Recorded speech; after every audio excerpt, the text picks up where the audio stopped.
Hello students, welcome to Samarth math academy. आज के इस सेशन में हम परसेंटेज पर बेस्ड कुछ और अच्छे क्वेश्चंस देखने वाले हैं। तो चलिए शुरुआत करते हैं आज के पहले क्वेश्चन से। एक दुकानदार किसी वस्तु का मूल्य पहले 25% तथा बाद में 20% बढ़ा देता है, तो वस्तु के मूल्य में कुल कितने प्रतिशत की वृद्धि होगी। क्या हो रहा है यहाँ पर कि जो दुकानदार है वो पहले मूल्य को 25% बढ़ा रहा है और उसके बाद जो नया बढ़ा हुआ मूल्य है उसको फिर से 20% बढ़ा रहा है। तो अभी देखना है कि कुल जो वृद्धि हुई है वो कितने प्रतिशत की हुई है। तो यहाँ पर यदि हम ये माने कि पहले 100 रुपये की कीमत थी, अब यदि उसे 25% बढ़ाया गया है तो 25% बढ़ाने के बाद जो 100 रुपये की कीमत है, 100 का 25% यदि आप कैलकुलेट करेंगे तो 100 का 25% आप निकालेंगे तो ये आएगा 25। इसका मतलब कि 25 रुपये की वृद्धि हुई है। 100 को यदि 25 रुपये से हम बढ़ा दें तो ये बन जाएगा 125। तो नई कीमत कितनी हो गई, 125 रुपये की। अब यहाँ पर एक और बात ध्यान देने लायक है कि यदि आप इस 125 को फिर से 20% बढ़ा रहे हैं, इस 125 को फिर से 20% बढ़ा रहे हैं, तो इस बार 125 का 20% हमें बढ़ाना पड़ेगा। तो 125 का 20% यदि हम कैलकुलेट करें तो 20 से काटेंगे तो ये जाएगा 5 बार, 5 से काटेंगे फिर 125 को तो ये जाएगा 25। मतलब इस बार हमें फिर से कितना बढ़ाना है, इस बार बढ़ाना है 25। तो 125 को फिर से 25 बढ़ाएंगे तो ये बनेगा 150। ठीक है। तो अभी आप यहाँ पर ध्यान दीजिए कि शुरुआत में जो वैल्यू थी वो 100 थी और 2 बार बढ़ने के बाद वो वैल्यू बन गई है 150। तो 100 पर आपने बढ़ाया कितना, 50 बढ़ाया।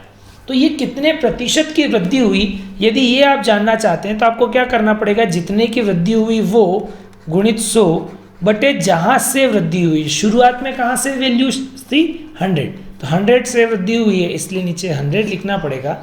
कैंसल आउट करेंगे तो ये आएगा 50%। इसका मतलब जो कुल वृद्धि हुई है वह 50% की वृद्धि हुई है। ठीक है। तो इस केस में हमारा आंसर हो जाएगा 50%। नेक्स्ट क्वेश्चन देखते हैं। किसी संख्या का 80% 30 है तो उस संख्या का मान ज्ञात कीजिए। क्वेश्चन क्या कह रहा है कि 80% की वैल्यू यदि 30 है तो वह संख्या अर्थात 100% की वैल्यू हमें निकालना है। तो रेशियो वाला हमारा जो ट्रिक है वो बड़ा आसान है, वही लगा देंगे कि 80% की वैल्यू अगर 30 है तो 100% की वैल्यू क्या होगी, यही हम जानना चाहते हैं। बस इसे सॉल्व कर लेंगे। 20 से काटेंगे तो ये आएगा 4 और ये आएगा 5। फिर 2 से काटेंगे तो ये आएगा 15, 15 5 75 बटे 2। इसे और हल करेंगे तो ये आएगा 37 सही 1/2। तो हमारी जो संख्या है वह हो जाएगी 37 सही 1/2। अगला क्वेश्चन देखते हैं। किसी संख्या के 40% में 42 जोड़ने पर वही संख्या मिलती है तो वह संख्या क्या होगी। अब आप देखिए कि कोई संख्या है 40% है, कोई संख्या है उसका जो 40% है उसमें आप फिर 42 जोड़ेंगे तब वह संख्या मिलेगी। तो वह संख्या मिलेगी मतलब फिर से आपको 100% मिल जाएगा। तो आप 40% में बेसिकली जोड़ कितना रहे हो, 60% जो बचा हुआ है वही तो जोड़ रहे हो, तब जाकर आपको पूरी संख्या मिल रही है, मतलब 100% मिल रहा है। तो यहाँ बेसिकली जो 42 है वो उस संख्या का 60% का मान है। तो बेसिकली हो क्या रहा है कि 60% का जो मान है वो 42 है और अब हमसे संख्या पूछी गई है, मतलब 100 की वैल्यू पूछी गई है, तो हम गुणा कर देंगे 100 का। 60% का मान 42 है तो 100% का मान क्या होगा। ठीक है। 20 से काटेंगे तो ये 3 बार और ये 5 बार। फिर 3 से काटेंगे तो ये आएगा 1 और 4, 14 में 5 का गुणा करेंगे तो आएगा 70। इसका मतलब 70 वह संख्या है जिसके 40% में अगर आप 42 जोड़ें तो आपको फिर से वही संख्या मिल जाएगी। अगला क्वेश्चन है। एक भिन्न के अंश में 15% वृद्धि तथा हर में 5% कमी करने पर 15/16 प्राप्त होता है, तो वह भिन्न क्या है। भिन्न मतलब ऐसी संख्या जो बटे में लिखी गई हो, जैसे x और बटे में y। अब यदि क्वेश्चन कह रहा है कि इस भिन्न के अंश में, अंश मतलब ऊपर वाला, अंश में 15% की वृद्धि कर दी जाए 15% की वृद्धि करने का मतलब है कि x प्लस x का 15% मतलब गुणित 15/100। या तो आप इस तरीके से सोच सकते हैं, या फिर इसे आप इस तरीके से भी देख सकते हैं कि कोई संख्या जो है वो 100% होती है, उसमें 15% की वृद्धि करेंगे तो हो कितना जाएगा, 115% हो जाएगी। तो ये जो x है इसको 15% जब हमने बढ़ाया तो ये कितना बन जाएगा, 115% बन जाएगा। ठीक है, तो यहाँ हमें लिखना चाहिए कि x का 115%, मतलब ये बन गया नया अपना अंश। और हर क्या हो गया, 5% कम। जो 100% था उसको हमने 5% कम कर दिया, तो 5% कम होकर कितना बनेगा, वो 95%।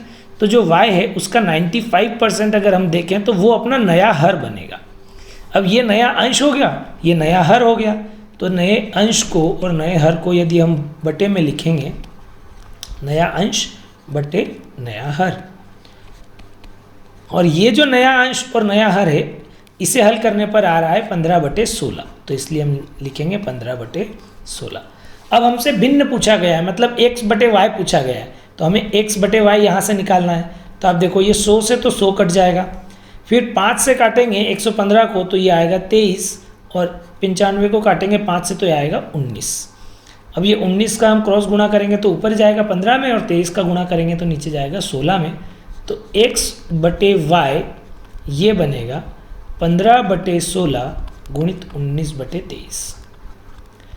अब इसका अगर आप गुणा करेंगे तो आपको रिजल्ट मिलेगा 285 डिवाइड्स बाय 368। तो x और y जो है उसकी वैल्यू आ जाएगी 285/368। ओके, अगला क्वेश्चन देखते हैं। एक परीक्षा में 1000 लड़के तथा 800 लड़कियां थीं। यदि 60% लड़के तथा 40% लड़कियां परीक्षा में उत्तीर्ण हुए हों तो परीक्षा में अनुत्तीर्ण होने वाले विद्यार्थियों का प्रतिशत क्या है।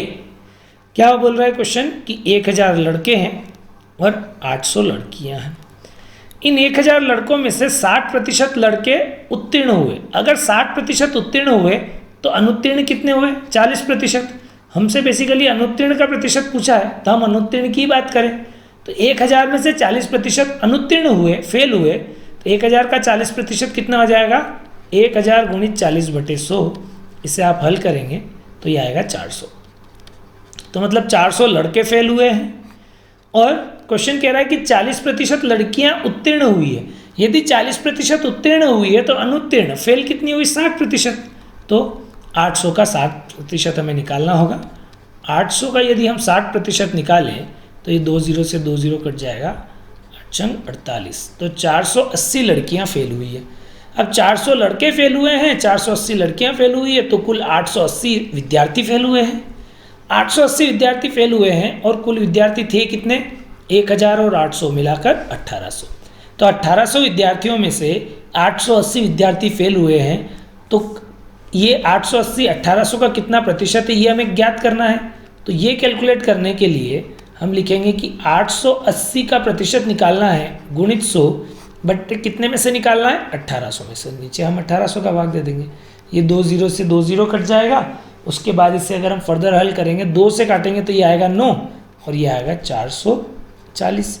अब 440 को अगर आप 9 से भाग देंगे तो ये आएगा 48.88%। ठीक है, तो इसका मतलब 48.88% विद्यार्थी अनुत्तीर्ण हुए कुल। ठीक, नेक्स्ट क्वेश्चन है। एक गांव की जनसंख्या 4500 है, 11/18 भाग पुरुष तथा शेष महिलाएं हैं। यदि 40% महिलाएं विवाहित हो तो विवाहित पुरुषों की संख्या ज्ञात कीजिए। तो देखिए, सबसे पहले क्या कहा गया है कि 4500 जो है वो गांव की जनसंख्या है।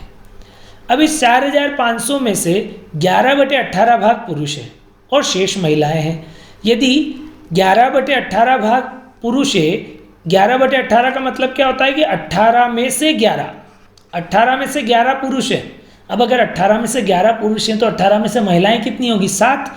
इसलिए महिलाओं का भाग कितना हम लिख सकते हैं, 7/18। ठीक है, अब जो 4500 कुल जनसंख्या है उसमें से 7/18 भाग महिलाओं का है। तो हम महिलाओं की जनसंख्या निकालने के लिए क्या करेंगे, 4500 में 7/18 का गुणा कर देंगे। अब इसको अगर हम 9 से काटें तो ये 2 बार जाएगा और ये आएगा 500। 500 को फिर 2 से भाग दें तो ये आएगा 250। 250 में 700 का आप गुणा करेंगे तो ये आएगा 1750। मतलब महिलाओं की जनसंख्या कितनी हुई, 1750। अब इन 1750 महिलाओं में से 40% महिलाएं विवाहित हैं। तो ये जो 1750 महिलाएं हैं इसमें से 40% मतलब 1750 का 40% निकालना पड़ेगा।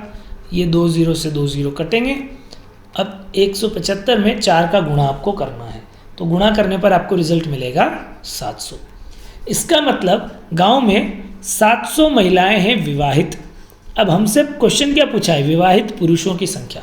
अब आप ये देखो कि 700 महिलाएं यदि विवाहित है तो ये 700 विवाहित महिलाएं विवाह किससे करेगी, पुरुष से करेगी। इसका मतलब कि ये जो 700 विवाहित महिलाएं हैं वही 700 विवाहित पुरुषों से विवाह कर रही होगी, इसलिए गांव में विवाहित पुरुषों की संख्या कितनी हुई, 700।